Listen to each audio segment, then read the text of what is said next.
All eyes were on Switzerland today as President Joe Biden met with Russian President Vladimir Putin. Natalie Brand now with more on the high-stakes summit.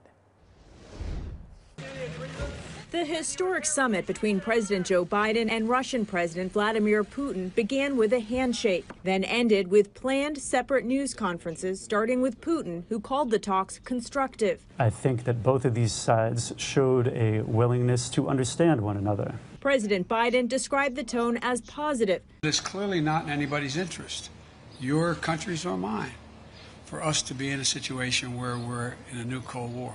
Inside an 18th century villa in Geneva, the two leaders sat down with their top diplomats, followed by expanded talks with additional aides. Afterwards, both sides agreed to return their ambassadors to their posts in each other's countries in the future and to restart dialogue on nuclear arms and weapon systems. Heading into this summit, the White House tempered expectations, but said the goal was to talk about areas of possible cooperation and also clearly lay out the red lines. Issue number one, a series of cyber attacks on U.S. entities blamed on Russian actors. I talked about the proposition that certain critical infrastructure should be off limits to attack, period.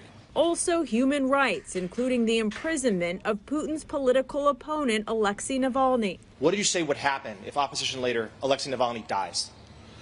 I made it clear to him that I believe the consequences of that would be devastating for Russia. The summit was slightly shorter than expected. President Biden says the test of whether it was a success will be revealed in the coming months. Natalie Brand, CBS News, the White House.